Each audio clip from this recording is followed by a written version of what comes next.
नमस्ते मित्रों, सभी को जय श्याम। धनंजय देसाई जी ने क्या कहा? पूज्य बापू जी के लिए संत सियासाराम बापू जी के चारित्रिक लांछन लगाए जाने के पीछे का कारण क्या है? प्रश्न मार्क। भारतीय सनातन संस्कृति व हिंदुत्व के मुझे पर बुलंद बोलने वाले हिंदू राष्ट्र सेना के संस्थापक व राष्ट्रीय अध्यक्ष श्री धनंजय देसाई ने हाल ही में एक यूट्यूब चैनल में लाइव इंटरव्यू में संत सियासाराम बापू के मामले को लेकर कई करारे और स्पष्ट बयान दिए हैं। उन्होंने स्पष्ट कहा कि मैं पक्का धार्मिक हूँ। संतों का सम्मान, उनके चरणों की पूजा, संत परंपरा की धरोहर की रक्षा, ये मेरे कुलाचार में आता है। अगर संतों की रक्षा छोड़कर मेरा कुलाचार होगा तो वास्तव में वह कुलाचार नहीं, वह भ्रष्टाचार होगा, चरित्रहीनता होगी। सनातन धर्म मेरे कुल की मर्यादा में है, मेरे रोम रोम में है। उस सनातन धर्म के साधुओं का सम्मान किए बगैर मैं हिंदू हो ही नहीं सकता। मेरे अड़ोस पड़ोस में मेरे सनातन धर्म के संतों का अपमान व उनके साथ अन्याय हो रहा है। उनको बलात्कार जैसे मामलों में झूठा फंसाया जा रहा है। आसाराम बापू जी जैसे योगी महापुरुषों के चारित्र पर लांछन लगाकर आसाराम बापू को संकट में नहीं डाला गया है, बल्कि भारतीय संस्कृति को, भारतीय जीवन पद्धति को, सनातन धर्म को संकट में डाला गया है। बापू जी पर लगे आरोप पर अचरज प्रकट करते हुए देसाई ने कहा, हम सबको पता है कि लड़की उत्तर प्रदेश की है, घटना राजस्थान की कहती है और FIR दिल्ली में जाकर दर्ज करवाती है। ऐसा कौन सा केस है यह? प्रश्न मार्क। संविधान की ही आधार लेकर संविधान की ही गला दबाने का जो षड्यंत्र कर रहे हैं, ऐसे देशद्रोही उजले माथे में घूम रहे हैं। उनको मिटाने, रोकने, खत्म करने की, भारत से भगाने की क्षमता केवल भौतिक संसाधनों में अर्जित नहीं होगी। बापू जैसे शिखर पुरुषों की अध्यात्म उपासना से, गुरु कृपा से ही होगी। धनंजय देसाई ने संत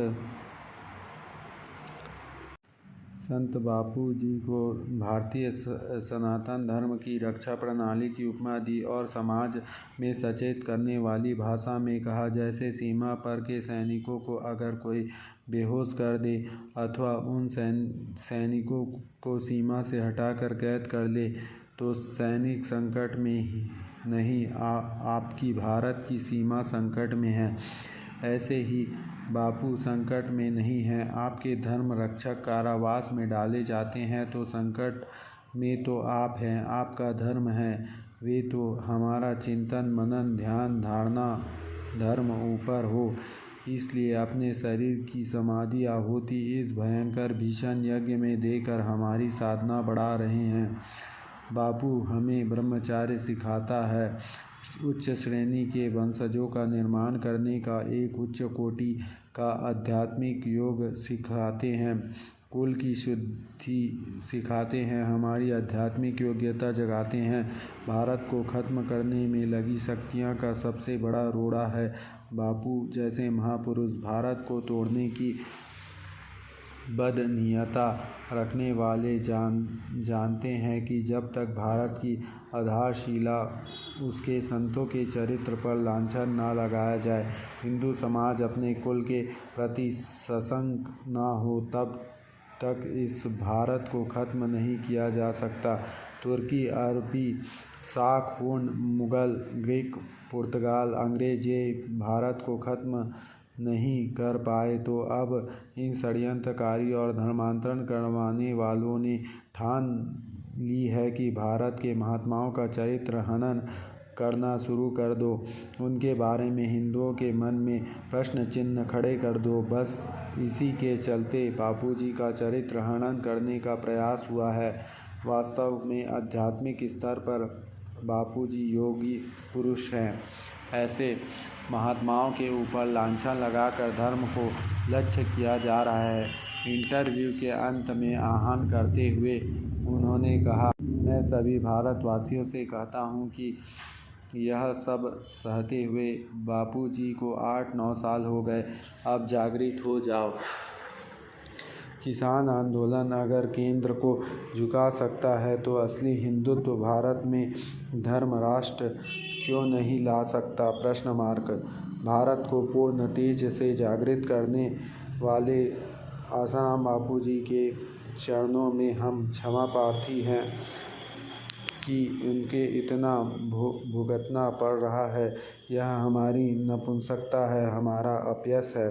बापू जेल के अंदर नहीं है, हमारे कुल की, धर्म की, राष्ट्र की रक्षा प्रणाली अंदर है। इसको छुड़वाने का उनका काम नहीं है, हमारे कुल का दायित्व है। आसाराम बापूजी की लड़ाई बापू की है ही नहीं, ना ही मैं बापूजी के बारे में बोल रहा हूँ।